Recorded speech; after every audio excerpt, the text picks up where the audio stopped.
말씀 보겠습니다. 사사기 21장 1절에서 25절 말씀입니다. 사사기 마지막 시간입니다. 21장 1절에서 25절 말씀 한 절씩 교독하겠습니다. 먼저 1절. 이스라엘 사람들이 미스바에서 맹세하여 이르기를 우리 중에 누구든지 딸을 베냐민 사람에게로 아내로 주지 아니하리라 하였더라.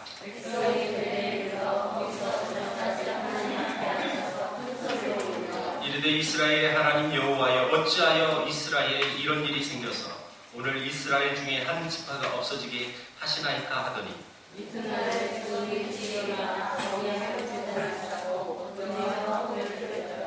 이스라엘 자손이 이르되 이스라엘 온 지파 중에 총회와 함께하여 여호와 앞에 올라오지 아니한 자가 누구냐 하니 이는 그들이 크게 맹세하기를 미스바에 와서 여호와 앞에 이르지 아니하는 자는 반드시 죽일 것이라 하였습니다.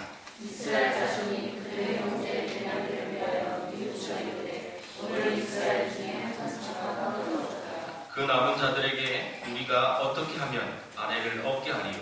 우리가 전에 여호와로 맹세하여 우리의 딸을 그들의 아내로 주지 아니하리라 하였도다. 또 이르되 이스라엘 지파 중 미스바에 올라와서 여호와께 이르지 아니한 자가 누구냐 하고 야베스 길앗에서 한 사람도 지명에 이르러 총회에 참여하지 아니하였으니 백성을 계수할 때에 야베스 길앗 주민이 하나도 거기 없음을 보았습니다.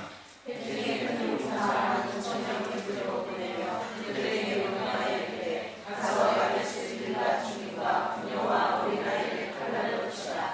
너희가 행한 일은 모든 남자 및 남자와 잔 여자를 진멸하여 바칠 것이니라 하였더라.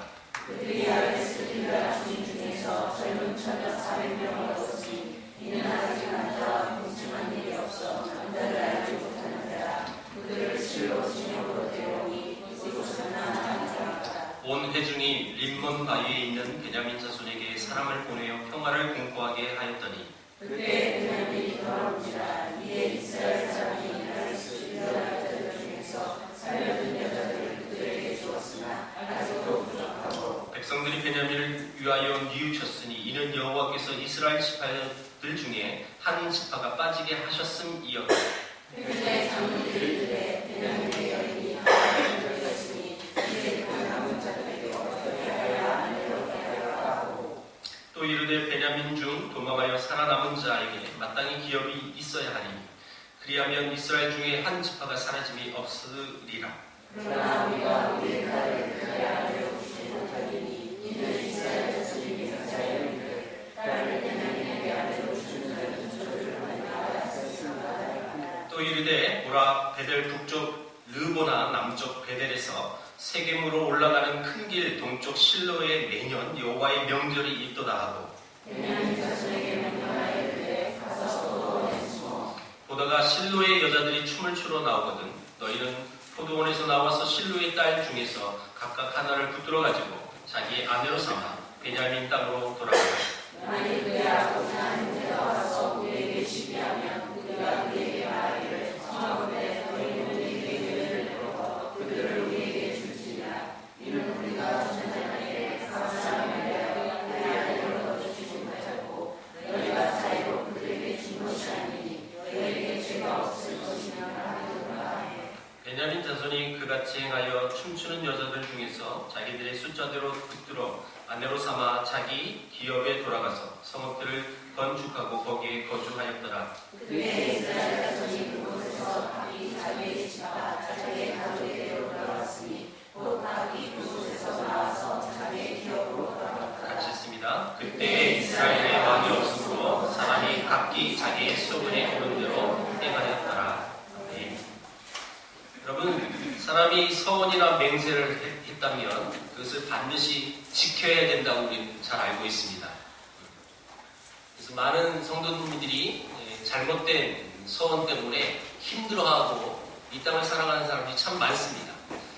내가 하나님 앞에 하나님의 이름으로 맹세하고 서원한 그 내용 때문에 그 맹세가 오히려 맹세에 대한 노예가 되는 삶을 살아가는 사람들이 있다는 거죠. 제가 지금까지 살아보면서 그런 얘기 참 많이 들었어요.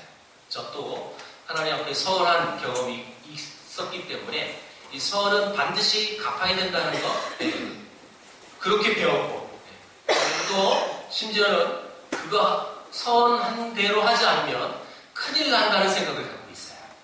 그래서 막연하게 많은 성도들이 내가 그거 안 하면 하나님께 된통 한번 당할 텐데, 이런 느낌이 분명히 있단 말이에요. 여러분, 잘못된 서원의 이야기가 사사기에 분명 앞에 나왔습니다. 입다라는 사사, 하나님 이 전쟁을 내 손에 붙여주시면 사람이든 동물이든 상관없이 나를 가장 먼저 마중 나오는 그것을 하나님께 드리겠습니다 라고 서원했어요. 누가 나왔죠? 그래서 자기 딸을 죽여서 그 자기 딸을 인신제물로 하나님께 드려요. 저는 이 사건을 한번 곰곰이 생각해봐요. 하나님이 이 제물을 받으시고 기뻐하셨을까? 하나님이 참 입다 너는 두말하지 않는구나. 네가 네가 그대로 행하는구나. 너 정말 신앙이 좋구나. 너 믿음이 좋구나. 하나님 과연 이랬었을까?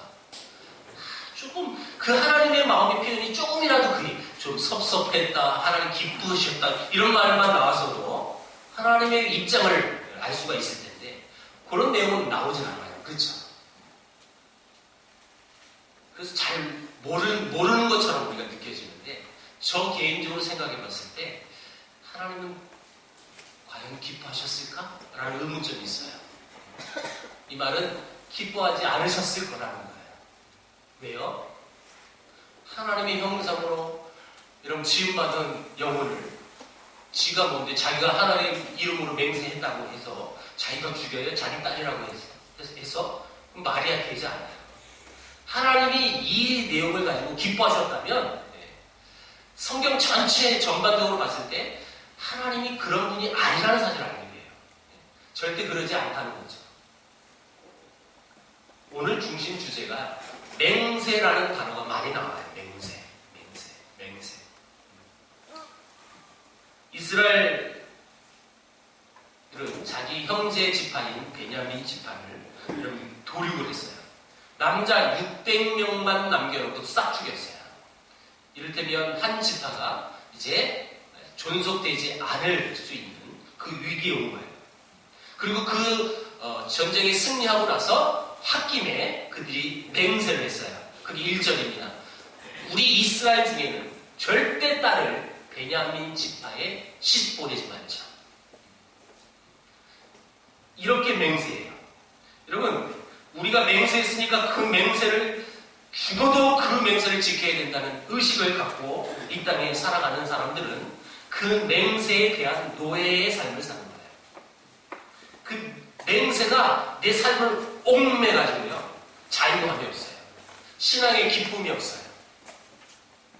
늘 저는 말씀드립니다. 하나님은 우리에게 신앙이라는 것을 허락해 주신 가장 큰 이유 중에 하나는 우리에게 자유를 주시는 거예요.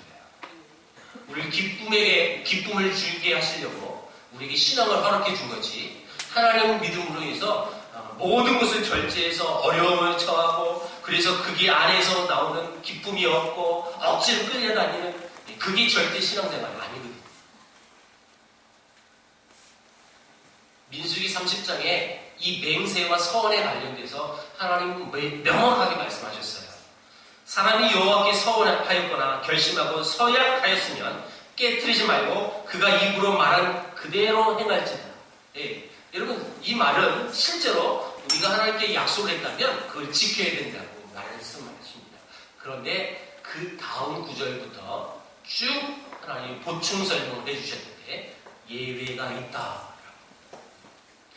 이런 것들은 하나님 앞에 서약을 했지만 이것은 지키지 않아도 되는 내용들을 하나님 말씀해 주셨어요. 예를 들면 이거예요. 처녀가 서원했는데 아버지가 그 서원한 기도를 허락하지 않았어요. 아버지가 허락을 안 했는데 딸이 지 멋대로 서원했어요. 그것은 지키지 않아도 된다라고 말합니다. 또 결혼한 사람의 경우 배우자가 허락을 하지 않았고 자기 혼자서 교회 가서 혼자 서원한 거예요. 전 재산 바치겠습니다. 뭐 이렇게. 이런 것은 배우자가 허락하지 않았기 때문에 지키지 않아도 된다. 하나님은 이런 예외의 경우의 수를 분명히 말씀 속에서 우리에게 허락해 주셨어요. 여러분, 이것을 여러분 정리하면 이겁니다. 우리가 믿는 그 하나님은 여러분 앞뒤가 꽉 막히신 분이 아니세요. 딱딱한 분이 아니에요. 억지로 신앙을 우리에게 허락하기 위해서 너 한 말 반드시 지켜. 너 왜 나한테 그렇게 해놓고 왜 이렇게 따지지 않는다는 거예요. 여러분 오해하지 마세요. 제가 몇 주 전에 이 단에서 그런 얘기 했죠. 제가 가야 집회 이렇게 하면서 옛날 청년 때 못 모르고 이렇게 선교 헌신했다가 못 가가지고 그게 매여 있는 사람들 많이 봤다고 그러잖아요. 제가 그런 분들에게 내가 뭔데 그 사람 그 교회 목사도 아닌데 그런 분들이 상담 오면 자유하시라고 저는 말씀드려요. 왜냐하면 그것이 여러분 굉장히 자기의 노예처럼 삶을 사는 거예요. 그러면 억지로 선교지 가서 어쩌려고요? 누구 죽이려고? 그들 앞에서 그 말을 하진 않아요. 억지로 끌려가는 게 선교가 아니거든요.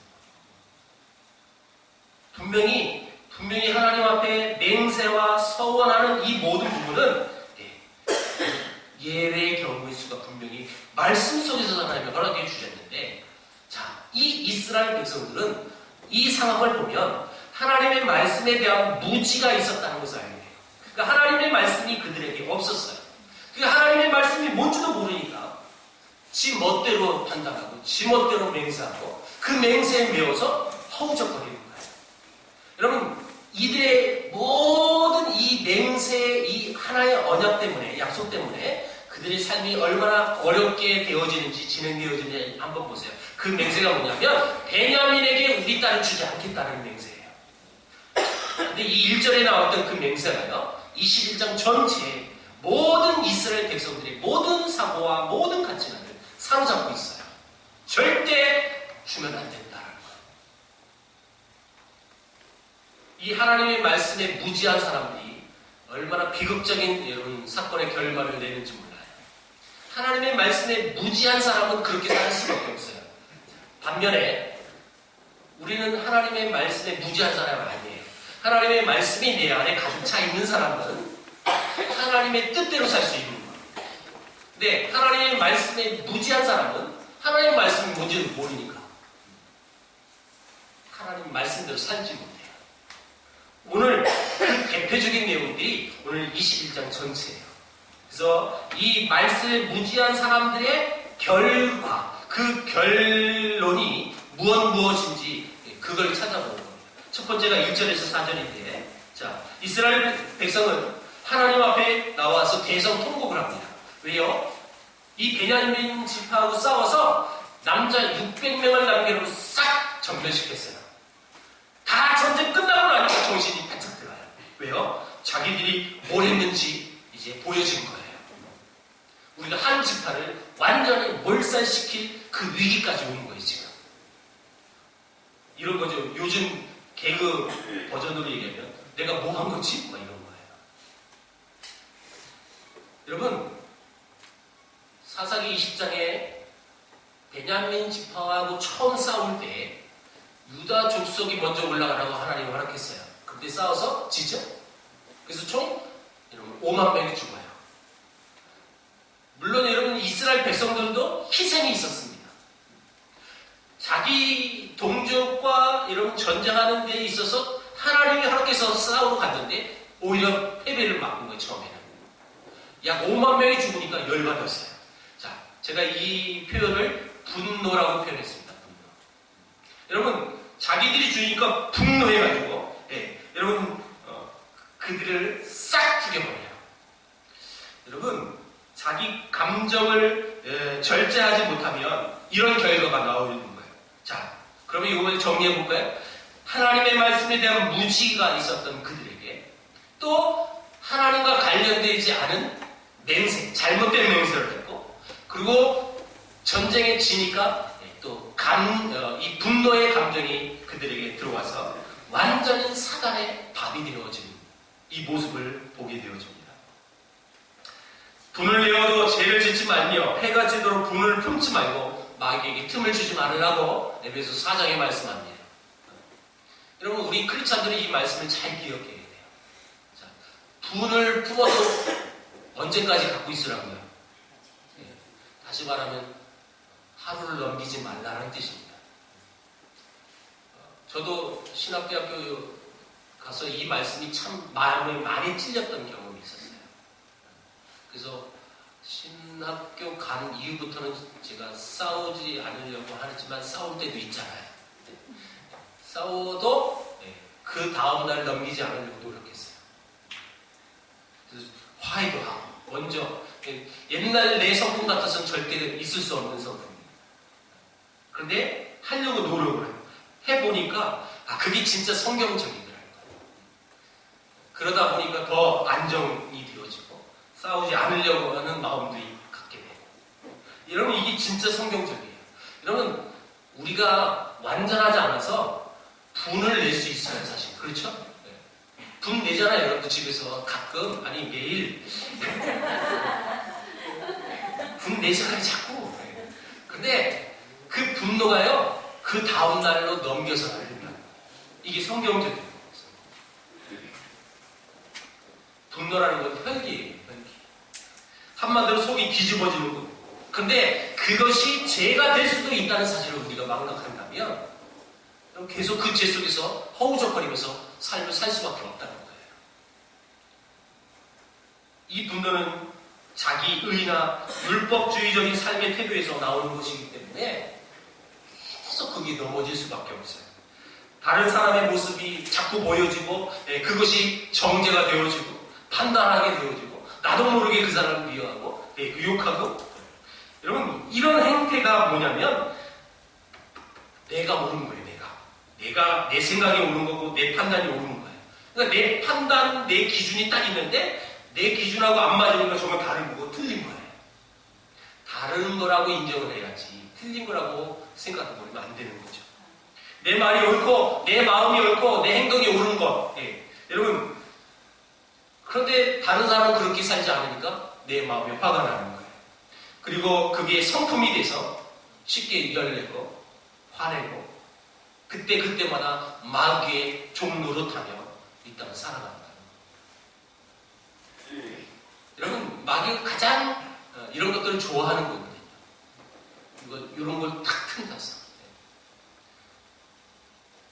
요즘은 그렇지 않지만 옛날에 신혼 부부 몇 년 이렇게 할 때 꼭 주일 아침에 싸움거리들이 있어요.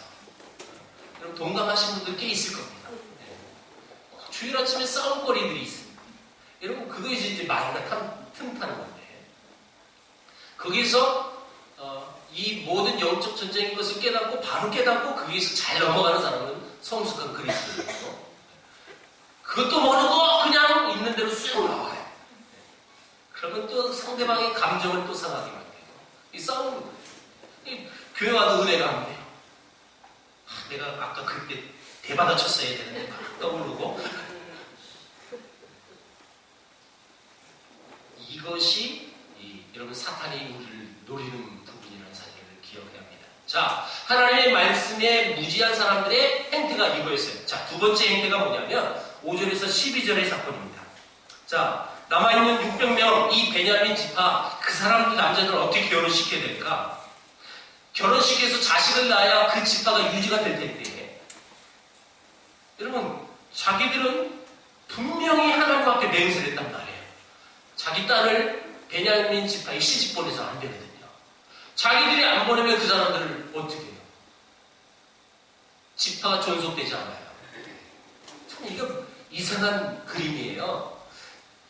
그렇게 베냐민 지파를 생각하는 마음이 있는데 그런데 자기 딸은 안 줘요. 왜요? 맹세했다고. 하나님께 약속했다고 그 약속을 지키기 위해서 자기 딸을 주지 않도록 마음을 바꾸는 거예요. 그러니까 어떤 여러분 또 다른 여러분 죄악의 결과가 나타나는지 5절에 보니까 베냐민을 치러 가는데 함께 가지 않은 사람들이 있었다. 근데 그 사람들이 누구냐 조사해봐라. 그놈들 우리가 반드시 다 죽여버리자. 아니 우리가 전쟁하는데 동참을 안 해? 조사해보니까 야베스 길랏 사람들이 오지 않았어요. 요단강 동편에 옆에 4km 옆에 있던 사람들이에요. 근데 이 므낫세 지파 땅이지만 이 사람들은 유다 족속입니다. 여러분 유다 족속이 40만이 들어가서 처음에 싸우잖아요. 그래서 5만 명이 죽은 거예요. 베냐민과 싸워서. 그런데 같은 동족, 같은 지파가 싸우는데 오지 않은 한 계열이 있었다는 거예요. 그래서 여러분 군인들을 12,000명 보내서 싹 죽였어요. 아이들 그리고 유부녀들 다 죽였어요. 딱 남겨놓은 대상이 있었는데 처녀만 남겨놨다. 일부러 왜요? 그 처녀들 붙잡아서 베냐민 남자들에게 주려고. 여러분 베냐민 지파가 존속되지 않을 것 때문에 괴로워했던 그 나머지 이스라엘 백성들은 하나님 앞에 맹세했던 그 맹세가 노예가 돼서 자기 딸은 주지 않고 이 전쟁에 참여하지 않은 그 사람들 싹 죽여서 그 처녀들을 강제로 부인으로 줬다는 거예요. 여러분 이거는 말도 되지 않은 사건입니다. 그런데 이 모든 사건의 여러분 시작점이 뭐냐는 거예요. 맹세. 잘못된 맹세인데 그 잘못된 맹세인지도 모르고 지금 그들이 엄청난 짓을 범하고 있는 겁니다. 이 모습을 상상해보면 참 기가 막히게 노릇이에요. 싹 몰아가서 싹 뺏고 싹 죽여버리고 400명의 여자 다 해서 야 너희 가져 이렇게. 결국 이 무지와 맹세와 분노에 또한 플러스 되기는 하나가 있는데 그들의 약속을 지키기 위한 거칠의를 갖고 있는 신앙이에요. 잘못된 신앙, 외식주의, 형식주의를 갖고 있는 거예요. 왜요? 자기들의 맹세는 소중하니까. 그것을 지키기 위해서 여러분 한 집안을 싹 죽여서 여러분 400명의 여자를 강제로 베냐민 지파에게 보내는 사건입니다. 분명히 우리는 하나님의 뜻을 알고 하나님의 그 마음에 맞는 삶을 살아가는 것이 성도의 자세여야 되는데 하나님의 뜻은 온데간데 없어요. 하나님 중심은 여러분 중요하지 않아요. 뭐가 중요했느냐? 그들에게 자기들의 맹세가 더 중요했던 거예요. 그 맹세를 지키기 위해서. 이 종교적인 형식주의가 얼마나 무서운 것인지 잘 보여주고 있는 내용이 바로 이 모습이에요. 하나님의 마음, 예수님의 성품을 잘 드러내고 하나님 나를 위해서 헌신하는 것이 성도의 자세인데 온데간데 없다는 거예요. 껍데기 그리고 자기들이 한 말 그것이 더 소중했다. 여러분 이런 의식으로 살아가는 성도가 오늘날에도 있다면 그 교회는 반드시 외식주의가 되는 거예요. 껍데기만 중요한 거예요. 이 땅에 여러분 정말 여러분 외형으로 좋은 교회들 참 많아요. 아주 시설도 좋고요. 참 이렇게 다른 교회들 가보면 너무 이렇게 시설이 좋은지 몰라요. 물론 우리 교회도 되게 좋죠. 그렇죠? 잘 꾸며놨고 정말 딱 봐도 이 건축비 얼마 이렇게 딱 나오더라고요. 뭐 잘못된 것보다 좋겠지만 더 중요한 건 뭐예요? 교회 외형이 중요한 건 아니잖아요. 전주에 유명한 교회가 하나 있어요. 깡통교회라고. 안디옥 교회. 그 교회는 재정이 많아요. 근데 교회를 건축하지 않아요. 옛날 이런 위팔군이 이렇게 깡통으로 이렇게 둥그렇게 한 수십 년 동안 거기서 예배를 계속 드리고 있어요. 그 건축할 재정으로 선교하자 해가지고 정말 많은 겨울 여러분 이런 추운 겨울날 생각해 보세요. 얼마나 추운지. 추우면 키세요 그렇게. 여러분 정말 거기는 장마 오면 비도 뚝뚝 드세요. 그런데도 건축을 하지 않을까. 누가 건축하자 말라 하면 거의 죄인이 된대요 그 회사. 저 미쳤냐고. 외형이 중요한 게 아니잖아요. 무엇을 추구하는가 그것이 중요한 겁니다. 하나님의 뜻대로 하나님의 말씀을 바로 알아서 그 말씀대로 준행하는 것이 바로 좋은 교회예요. 자, 이 말씀의 무지 때문에 세 번째 벌어지는 행태가 뭐냐면 13절에서 24절인데 베냐민 지파의 600명 중 400명은 결혼했어요. 이제 나머지 200명은 어떻게 할 거예요? 정말 재수도 없지. 200명은 노총각으로 남아서 결혼도 못하고 살아가야 돼요. 그러니까 이 모습을 봤던 이스라엘 족속들이 또 국률의 마음을 가져요. 어떻게 할까? 자기들의 맹세 때문에 땅은 줄 수도 없고, 그러면 이 200명을 어떻게 할까? 그때 한 사람이 일어납니다. 19절에 보라 실로에 매년에 절기가 있다. 여러분, 절기라는 말은 이스라엘 3대 절기죠. 유월절, 맥추절, 초막절 중에 하나일 건데, 자, 왜 실로에서 모였느냐면 당시 성막이 실로에 있었어요. 나중에 여러분 예루살렘에 성전이 지어지죠. 성전이 지어지고 나서는 절기를 어디서 합니까? 예루살렘에서 하는 거예요. 하나님의 계획, 법계가 있는 곳이, 그게 하나님의 임재를 상징하는 거기 때문에 그 실로에 성막이 있었고, 그러니까 당연히 절기를 지키려고 실로에 옵니다. 그때 이들의 풍습이 뭐냐면, 자, 그 절기는 여러분 춤추는 거예요. 하나님께 찬양하고 예배하고 제사하는 데 있어서 춤추는 그런 풍습이 있었어요. 그래서 이 베냐민 지파에게 지시합니다. 너희들 인근 포도원에 숨어 있다가 지방에서 올라오는 여자들이 춤추면서 이렇게 걸어갈 때 그때 막 잡아봐라. 대신 한 놈에 한 명이다. 그래가지고 200명은 그렇게 해서 여자를 붙들어서 결혼해라 라고 지시했어요. 그리고 그렇게 실제로 실행됩니다. 그럼 그 여자들은 누구의 딸일 거예요? 누구의 누이일 거예요? 분명히 귀하게 자란 자매들인데 하루아침에 보쌈 당하는 거예요. 여러분, 이 모든 악행이 저지러지는 장소가 어디예요? 하나님의 성막이 있는 곳에서, 하나님께 제사하려고 모여있는 하나님의 백성들이 모여있는 그곳에서 이 죄악이 여러분 실행되고 있어요. 이건 분명한 죄악입니다. 여러분, 이건 믿지 않는 사람에게 얘기해도 이건 천공로할 만한 죄악이라고 얘기할 정도예요. 일반 상식적, 도덕적, 윤리적으로 봐도 말도 되지 않은 사건이에요. 그런데 하나님의 선택된 백성이라고 인식하고 있는 그들이 그 아무렇지도 않게 진행돼요. 아무렇지도 않게. 여기서 중요한 게 뭡니까? 자기들의 맹세가 너무 소중하기 때문에 그 맹세를 지키기 위해서 여러분 수단과 방법을 가리지 않아서 이 베냐민 지파를 존속시키기 위해서 결혼시키는 장면인데, 네, 여러분 자기들의 죄악을 자기의 눈으로는 보지 못해요.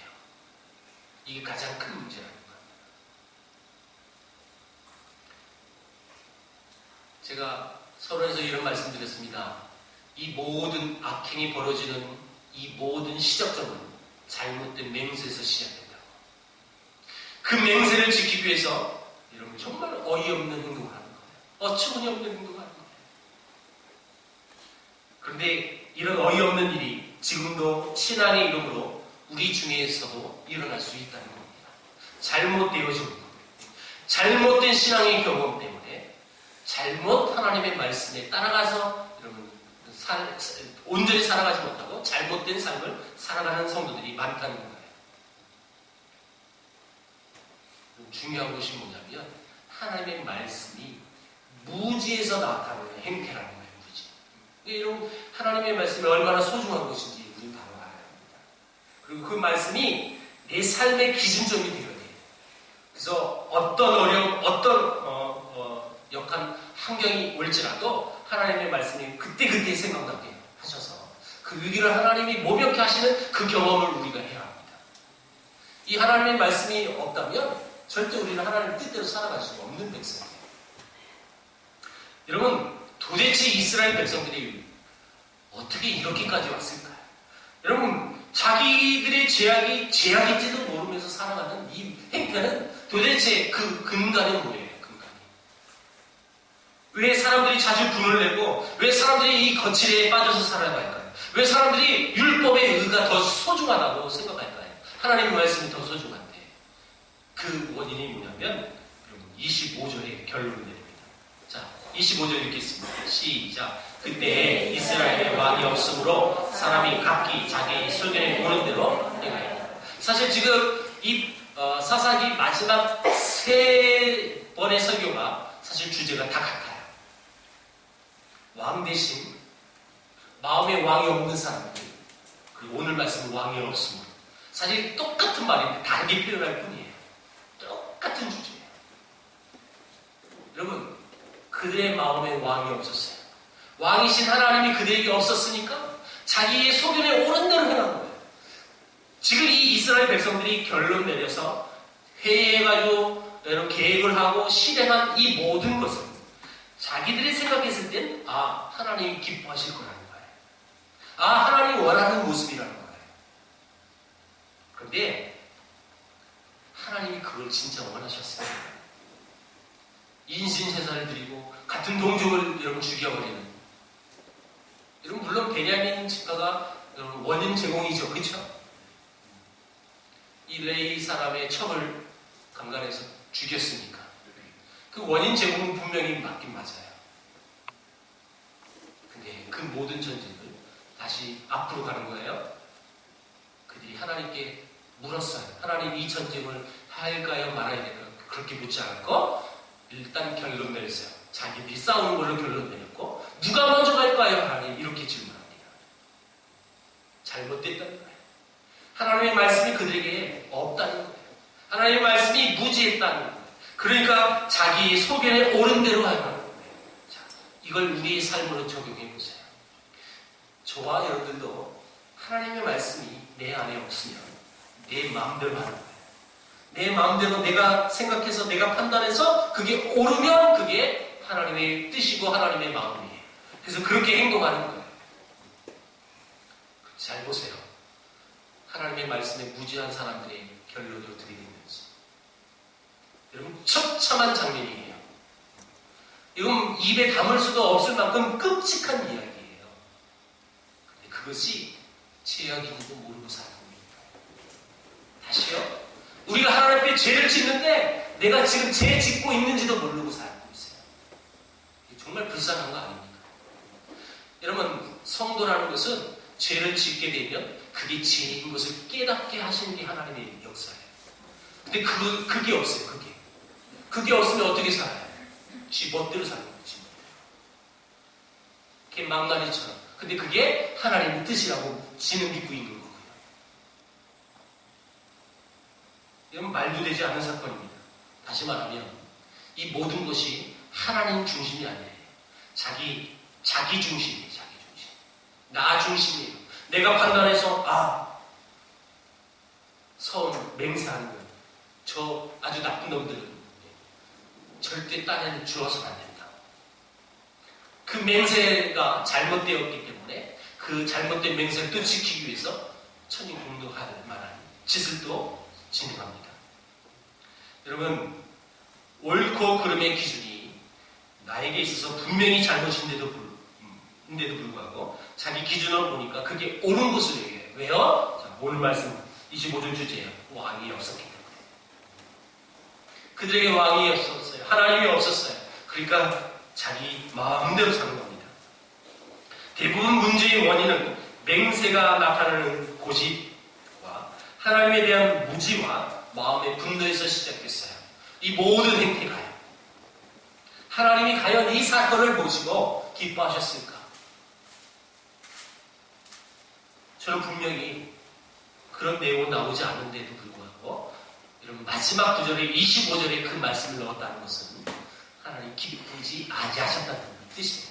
이 모든 행태가 너희들에게 왕이신 하나님이 너희에게 없었기 때문에 니들 멋대로 살아가는구나. 이 내용을 25절에 쓰신 거라는 거죠. 과연 우리 주님이라면 어떻게 하셨을까? 여러분 예수님은 누구실까요? 그리고 그 예수님은 어떤 존재이십니까? 우리의 모든 죄와 우리의 모든 짐을 져주신 분이 예수님이세요. 우리 속에 있는 분노의 짐까지도 짊어지시고 그 분을 참는 것이 참 억울하다는 마음이 드는데 그 억울한 그 짐까지도 우리 예수님은 짊어지시는 분이세요.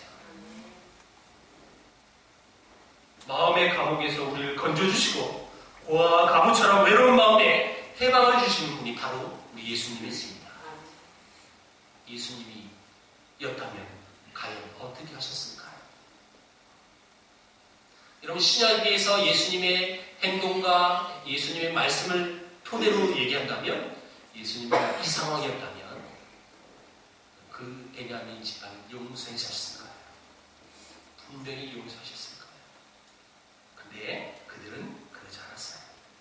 순간 분을 참지 못해요. 왜요? 말씀이 없으니까. 여러분, 그래서 여러분 나타나는 말씀이 없는 무지한 사람들의 또 결론이 뭐예요? 잘못된 맹세를 하고, 그 잘못된 맹세를 지키기 위해서 엉뚱한 짓을 하고.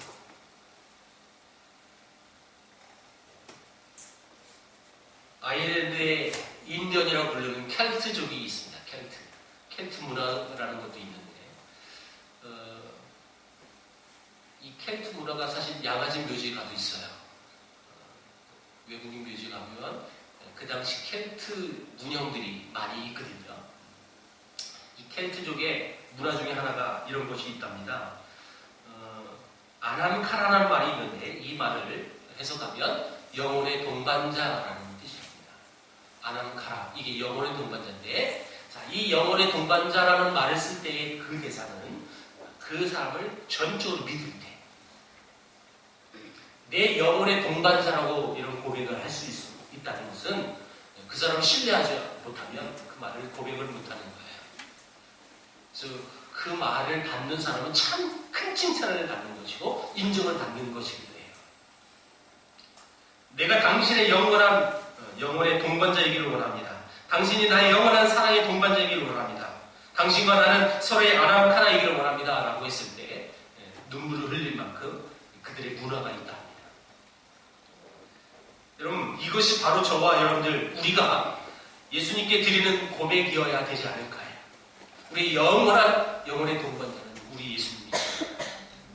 하나님의 아들 그 예수 그리스도를 여러분들의 영원의 동반자로 모시길 주의 이름으로 축원합니다. 뿐만 아니라 옆에 있는 지체들을 향해서, 우리 형제 자매들을 향해서 당신은 영원의 동반자입니다 라는 고백을 할 수 있는 수준이 우리 교회 안에 있었으면 좋겠습니다. 그래서 그 마음을 가지고 옆에 있는 분을 보세요. 나는 당신의 영원한 동반자이기를 원합니다 라고 한번 고백해 보세요. 꼭 시켜도 안 하는 사람이 있어요. 예수님은 내 영혼의 동반자가 되셔서 무조건적인 은혜로 또한 값없이 내 죄의 짐을 져주신 분이 바로 예수님이십니다.